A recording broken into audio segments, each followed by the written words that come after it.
وہ آدمی جس میں تنہائی میں اللہ کا ذکر کیا، اللہ کو یاد کرنے بیٹھ گیا، کوئی دیکھنے والا نہیں تھا، وہ تنہا تھا، حجرے میں تھا، اپنے بند کمرے میں تھا، اپنے رب کو یاد کیا۔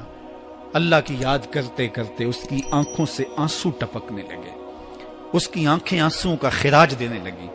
تو میرے اور آپ کے آقا و مولا نے فرمایا کہ یہ آنسو اتنے قیمتی ہیں، ان آنسوؤں کے بدلے میں قیامت کے دن اسے عرش الہی کا سایہ نصیب ہوگا، عرش الہی کا سایہ اسے نصیب ہوگا ان آنسوؤں کے بدلے میں۔ رومی علیہ رحمہ فرماتے ہیں جہاں پانی گرتا ہے وہاں سبزہ اگتا ہے، جہاں آنسو گرتے ہیں وہاں رحمت اترتی ہے۔ تو اس لیے جو اللہ کی یاد میں رونے کا لطف ہے اور اللہ کی یاد میں آنسو بہانے کا اجر اور صلہ رکھا گیا ہے، یہ گناہوں کو دھو ڈالتا ہے، یہ اندر کی صفائی اور ستھرائی کا سبب اور ذریعہ ہے۔ میرے اور آپ کے آقا و مولا نے فرمایا راتوں کی تنہائیوں میں اٹھ کے قرآن پڑھا کرو اور قرآن پڑھتے ہوئے رویا کرو۔ پھر فرمایا فَإِلَّمْ تَبْكُوا فَتَبَاكُوا، اگر رونا نہ آئے تو رونے کی کوشش کیا کرو۔ حضرت داتا گنج بخش علی حجویری سے ایک مرید نے کہا حضرت اگر رونے کی کوشش کریں پھر بھی رونا نہ آئے، فرمایا پھر اپنے مقدر پہ رویا کرو۔ تم اتنے سنگ دل ہو گئے ہو کہ تمہاری آنکھیں آنسوں کا خراج نہیں دیتی۔ جو رونا نہیں جانتا وہ اللہ کی رحمتوں کو اور اللہ کی کرم نوازیوں کو کیسے سمیٹ پائے گا؟ بچہ روتا ہے تو ماں دودھ دیتی ہے، جب بندہ اللہ کے حضور الہاؤ زاری کرتا ہے، عجز کرتا ہے، انکساری کرتا ہے تو اللہ کی رحمتوں کو جوش آتا ہے اور اللہ تعالیٰ کی رحمتیں اس پہ برستی ہیں، اور اس کے نہ صرف گناہ معاف ہوتے ہیں بلکہ اللہ تعالیٰ اس کے گناہوں کو بدل کے نیکیوں میں تبدیل کر دیتا ہے۔ ایک فقیر تھا، ملنگ درویش، اللہ کا بندہ، اس کی عادت یہ تھی کہ اپنے ڈیرے پہ آنے والوں کو کھلاتا، ان کو پلاتا، ان کی ضروریات کا خیال رکھتا، لیکن ان کو مالی آسودگیاں نہیں تھی۔ ہوتا یہ تھا کہ بعض اوقات لوگ آتے تو ادھار لے کر کے وہ لوگوں کو کھلا دیتا۔ خیر چونکہ فقیر کا مزاج یہ ہوتا ہے کہ لوگ آئیں اس کے ڈیرے سے کھائیں، بابا بلے شاہ نے بھی کہا تھا نا، اٹ کھڑک کے دکڑ بجے تتا ہووے چلا، آن فقیر کھا کھا جاون راضی ہووے بلا۔ یہ فقیروں کا مزاج ہے، تو جو بھی آتا اس کے ڈیرے سے کھاتا اور وہ ادھار اٹھا اٹھا کے لوگوں کی ضروریات کو پورا کرتے رہتے۔ وقت آخر آ گیا، جن لوگوں نے ادھار دیا تھا وہ سارے تقاضا کرنے آ گئے۔ اب بابا جی کو کیا فکر لاحق ہے کہ یہ میرے مہمان اور میں ان کو کچھ پیش کرنے کی صلاحیت نہیں رکھتا۔ ایک بچہ تھا، وہ کچھ سامان بیچ رہا تھا، پتیسا بیچ رہا تھا یا کوئی اور چیز بیچ رہا تھا۔ اس نے گلی سے گزرتے ہوئے آواز لگائی، خادم کو کہا سے بلا کے لاؤ، کہا تم بیچ رہے ہو تو میرے مہمانوں کو کھلا دو۔ بچہ بڑا خوش ہوا کہ میں سارا دن گلیوں میں گھوم کے یہ پتیسا بیچنا تھا، اب یہ ایک جگہ ہی سارا فروخت ہو گیا تو یہ تو موج لگ گئی، میں جلدی گھر چلا جاؤں گا، میری ماں خوش ہوگی۔ تو سارا ان مہمانوں کو کھلا دیا گیا اور اس کے بعد کہا بابا جی پیسے؟ کہا تم بیٹھ جاؤ، جب ان کو ملیں گے تو تجھے بھی مل جائیں گے۔ وہ بیٹھ گیا، 2 4 10 منٹ بیٹھا تو بچہ تھا، پھر کھڑا ہو گیا، بابا جی پیسے؟ کہا جب ان کو ملیں گے تو تجھے بھی مل جائیں گے۔ پھر آدھا گھنٹہ گزرا تو پھر اس نے کہا بابا جی پیسے؟ میری ماں میرا انتظار کر رہی ہے، ہمارے گھر کا چولہا اسی سے جلتا ہے، میں یہ پیسے لے کر جاؤں گا اور میری ماں کوئی ہنڈیا خریدے گی اور ہم شام کا گھر کا کوئی سلسلہ کریں گے۔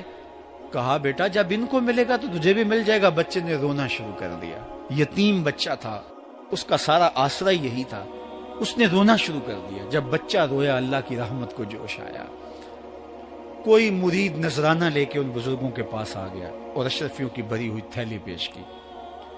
وہ اتنے پیسے تھے کہ اس بچے کو بھی دیے، جتنے لوگ آئے تھے سب کا قرض چکایا، کہا جاؤ گھروں کو۔ تو سب نے کہا بابا جی ہم صبح سے بیٹھے ہوئے تھے تو یہ نذرانہ دینے والا صبح سے نہیں آیا تو اب کیسے آ گیا؟ کہا صبح سے تمہارے اندر کوئی رونے والا نہیں تھا، ایک رونے والا آیا تو باقیوں کا بھی کام بن گیا۔ بعض اوقات کسی ایک شخص کی وجہ سے باقیوں کی خطائیں بھی معاف ہوتی ہیں۔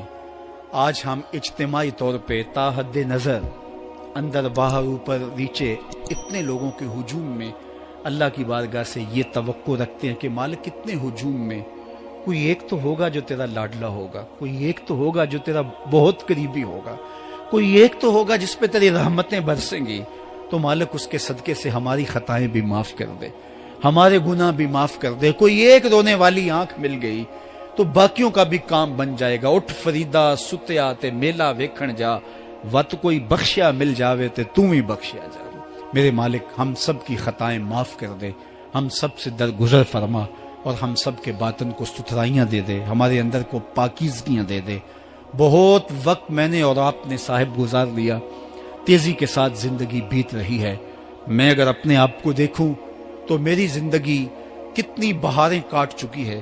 اگر آپ اپنے آپ کو دیکھیں, کوئی 60 سال, کوئی 20 سال, کوئی 25 سال, زندگی تیزی کے ساتھ گزر رہی ہے. بندہ جب سوچتا ہے کہ میں 40 سال کا ہو گیا ہوں تو آگے میری زندگی کے اگر 30 سال بھی ہیں تو 30 سال تو کافی ہیں, لیکن وہ پیچھے اگر پلٹ کے دیکھے تو 40 سال یوں گزر گئے جس طرح چٹکی بجائی جاتی ہے. جب چٹکی بجانے کے وقت میں 40 سال گزر گئے محسوس ہوتے ہیں, تو جو باقی 30 سال اگر ہوئے بھی وہ تو گمان ہے میرا, وہ تو گمان ہے آپ کا. ہمیں تو ایک سانس کا بھی نہیں پتا. پوچھا گیا زندگی اور موت کے بارے میں کیا خیال ہے, کہا فجر پڑی ہے, پتہ نہیں ظہر پڑھ سکیں گے یا کہ نہیں. کہا اتنی لمبی امیدیں لگائے بیٹھے ہو, کہا ظہر پڑی ہے, پتہ نہیں عصر پڑھنے کا موقع نصیب ہوتا ہے کہ نہیں. کہا یہ بھی طول عمل ہے.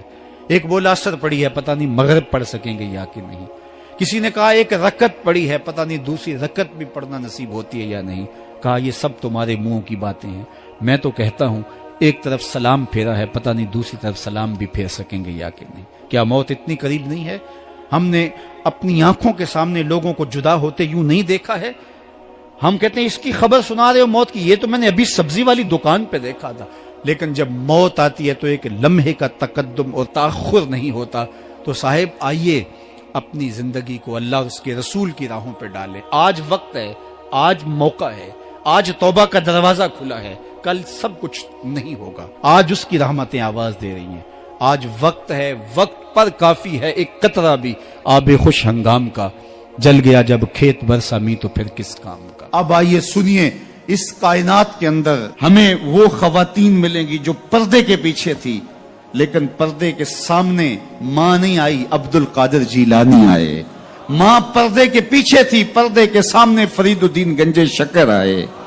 ماں پردے کے پیچھے تھی, مہر و ماں نے بھی آنچل نہیں دیکھا, لیکن پردے کے سامنے کربلا میں حسین ابن علی آئے.